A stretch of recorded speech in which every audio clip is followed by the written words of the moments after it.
see the slides? Shall I go ahead? Yeah, it's okay. It's okay.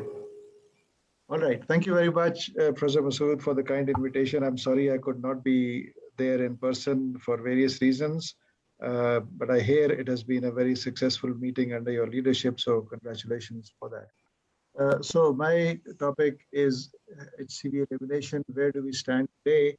And I will take, these are my disclosures. I will take an Asia Pacific view more than a national view because uh, we live in this region, and I think there are many similarities from this region. So as we know, hepatitis C is responsible for a fair amount of morbidity and mortality in our region. Nearly 21% of, 21% of global liver cancer deaths are due to hepatitis C, but in Asia Pacific, particularly in East, South, and Southeast Asia, this can go up to 25% of liver-related deaths. In fact, if you look at the countries of high income, which are present in Asia Pacific, places like Japan, Korea, Taiwan, etc., more than 50% of liver cancer deaths are caused by hepatitis C.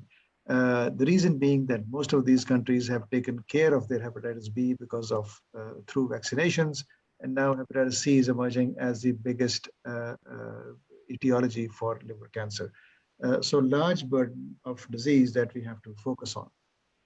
Before I move on to what is the current situation in terms of elimination, let us remind ourselves, and people must have seen these slides many, many times before, but just very quickly, these are the global targets that the World Health Organization came up with for 2030. And there are four targets for prevention, one for diagnosis and one for treatment. So prevention is hepatitis B vaccination and hepatitis B mother-to-child transmission by giving birth dose. And both those targets are 90% to be achieved by 2030. As you can see, we are very, very far away, or we were very far away at least at baseline at only 38% for the birth dose transmission, birth dose vaccination, and only 50% in 2020.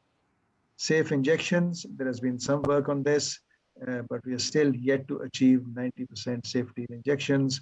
And then there are other things like harm reduction in people who inject drugs and so on.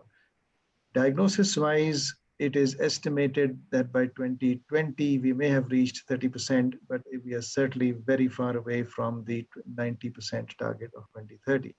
And hepatitis B and C treatment, although treatment has risen up, 8 million may have been treated by 2020, out of which 3 million are hepatitis C patients, but still reach 80% of eligible treated patients is far away. So how does this translate into countries on a global scale? This is an analysis of 45 high-income countries across the globe, and what is very clear and sort of disappointing to see is that there are only 12 countries that are on target to eliminate hepatitis C by 2030. And all of these 12 countries are by definition high-income countries. They may not be high-burden countries, but they're certainly high-income countries which have the means and the funding to do this appropriately. Please note that there are three countries, Asia-Pacific countries, Taiwan, Japan, and Australia in this group, which will eliminate before or by 2030. Also note that there are no low-income or middle-income Asia-Pacific countries that are currently on track, and this includes Pakistan, of course, that are currently on track to meet the WHO HCV elimination goals before 2050. So the large majority, as you can see in the pie chart, 62%, will achieve this by 2050, 20 years later to what was suggested. We know that there are major gaps in the cascade of care. We keep talking about this all the time, and this is something that needs to be strengthened more and more. We also know that there are very effective, well-tolerated treatments that are in place, and if we can get people diagnosed and linked to care, then we can certainly make a big improvement in terms of the elimination targets. The key linkage, the key steps are the diagnostics, screening and diagnosis, and then linking these patients to treatment, which is really not happening in many places at a good rate at the moment. So these are the key challenges that are faced in many countries, including Pakistan. There is lack of reliable epidemiological data, although we probably have better data than some other countries in the region. There is still a large burden of undiagnosed hepatitis C infection, and coupled with the fact that there is lack of awareness of risk factors and transmission. So people don't realize that they may have been infected with blood products or multiple injections or reuse of injections, etc. There is still limited access to care for people who inject drugs, and there is some stigma and discrimination which is relevant for people infected with hepatitis C. And the least of all, and perhaps the last of all, or perhaps the most importantly, financial barriers are there to treatment and care. Having said that, having given you all the negative information so far, there have been significant progress that has been made. And those are in three areas. For example, in the assessment, in the pre-treatment assessment, we have moved away from invasive investigations to non-invasive investigations. Remember that we need to determine whether patients are cirrhotic or non-cirrhotics. Depending on that, the treatment duration is defined and so on. And in this, there has been good improvements, including the FibroScan, including the validation of the non-invasive scores like FIB4 and APRI, which are now recommended by the WHO as good parameters to exclude liver cirrhosis in patients that you're going to treat.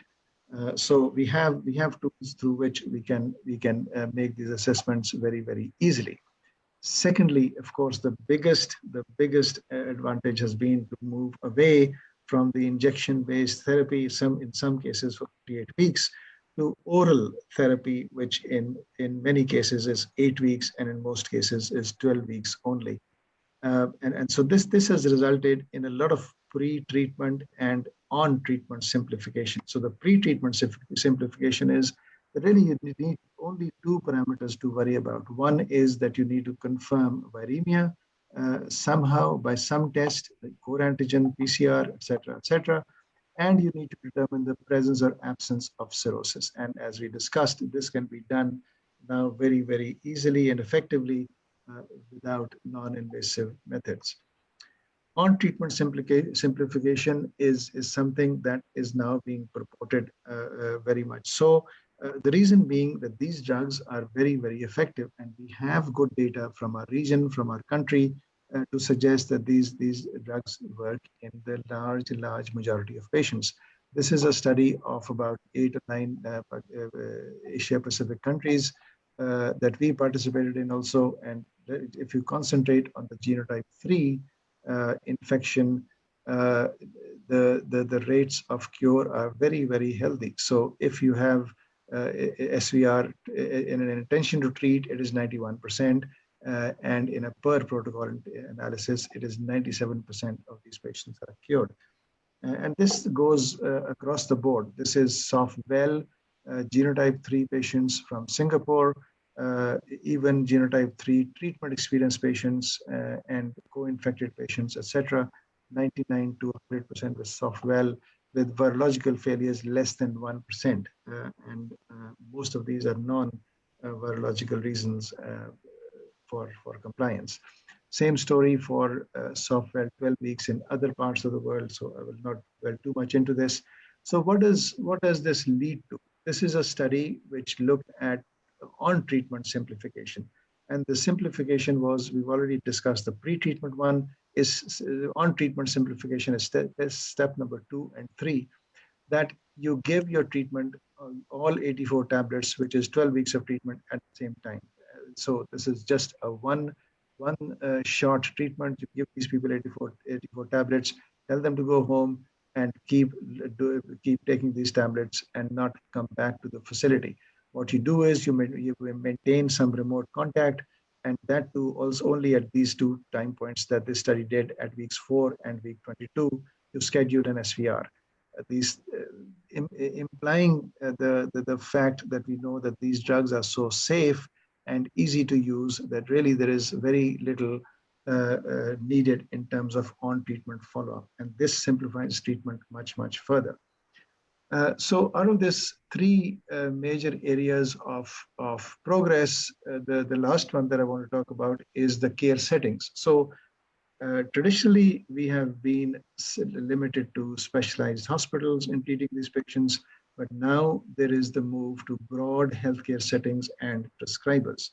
And this is again endorsed by a number of societies, including WHO as a parent organization and other professional societies. So, for a clinically well and stable patient, uh, who's going to be treated in a primary care facility or a community-based setting, it could be either a physician or a nurse. So it doesn't necessarily need to be a physician. All you need is a clinically well, stable patient, and you give them treatment in the community.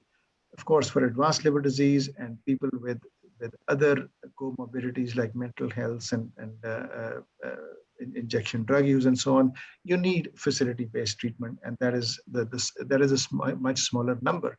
On an average, our patients are about 25 or 30% have cirrhosis, out of which some of them will have advanced liver disease and they will require a facility-based approach. So this is something that is still really not very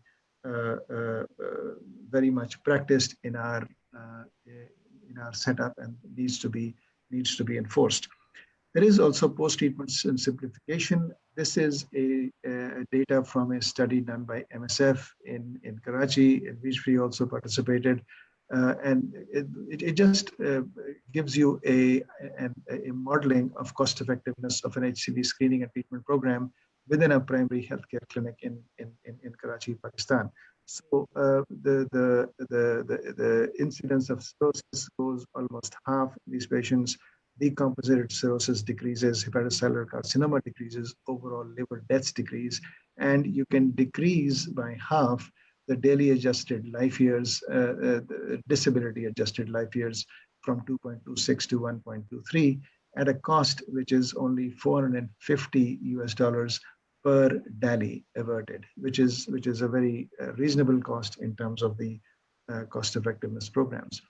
We also know that we do not really need to follow the non-cirrhotic patients. Only 1.35% prevalence of liver cancer in a 5-year survival in this study. But certainly you need to follow the cirrhotic patients who have particularly not achieved an SVR because they remain at high risk of, um, of liver cancer. So, to putting this all together, the viral hepatitis elimination call to action, which is endorsed by almost all professional societies and also by the WHO, is as follows. Simplification, we've talked about. Decentralization, we've talked about. Task sharing, we've talked about. So it is not really physicians. This can be a group of people who can administer and look after these patients. Integration is something which is missing. And what does integration mean? And that means integrating the hepatitis C treatment with primary care and with what is called universal health coverage. And if this step is taken care of, I think we will be on our way to elimination. So just to show you some consensus statements from the various societies, and if you read the bottom line, there are virtually no medical reasons to withhold therapy for hepatitis C with these drugs. And simplified pan-genotypic anti-HTV treatments must be used to improve access to HCV treatment and increase global infection cure rates. In fact, now some of the studies are even talking about the fact that we could get rid, the drugs are so effective, one could get rid of the SVR and just treat these patients for 12 weeks and be done with it, assume that they have 97% or 95% have been cured. So we know what is required. We know that there is political drive that is required. We have effective tools, as I have demonstrated to you. If both of these are in place, the elimination will occur eventually, inshallah. What about the political drive? There is global political drive through various organizations like the WHO, like the NOHEP, World Hepatitis Alliance, and like SEVAP. So these are all a few among the many organizations across the globe that work very effectively for elimination purposes. But really, what is required is a national will. And that is the one that is missing from many, many places. For example, our own situation, if you remember, we had a big gathering at World Hepatitis Day at the same place where you're sitting right now in Serena in 2019 with a pledge, sorry, 2019, with a pledge to launch a massive hepatitis C elimination program in the country. And almost 2 years later, we are still talking about it. Of course, one can exclude the 1 year of the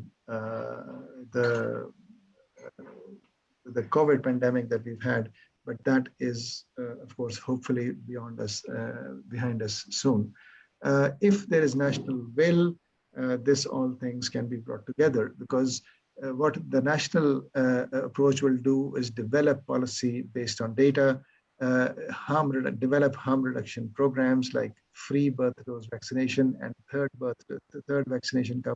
dose vaccination coverage for hepatitis B, publicly funded screening programs, and free treatment programs for nationals. These are some of the keys that we put together in the Lancet Commission on Elimination that would be needed to do this effectively. But what is the situation on the ground?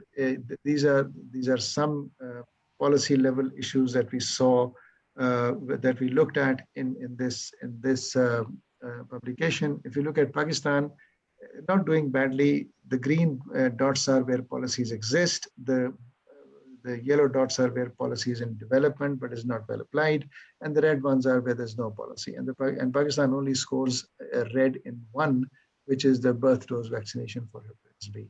Work needs to be done here. So most countries in Asia Pacific region, including Pakistan, and I mentioned Asia Pacific because we cannot single out Pakistan for not being up there. They are not on track to meet the WHO HCV elimination goals by 2030. However, significant progress has been made, and this is the redeeming factor, that the liver assessments have been simplified, treatments have been highly simplified, and the care pathways have been made easier. So what we really need is, and we have evidence and we have tools to interfere or intervene in all of these cascade of care things. For example, we have got excellent point of care tests that can screen large number of people in a small amount of time. We have the HCV RNA confirmation mechanisms. Remember that the PCR capacity increased God knows how many fold with the COVID situation. We were doing, only our lab was doing about 3,500 PCRs every day for COVID. Imagine if those could be used for the HCV testing, we could be testing a lot of people. Linkage to care we've talked about, and that could be managed through telemedicine remotely, involving many other people. So effectively what we need to do is to get that political drive.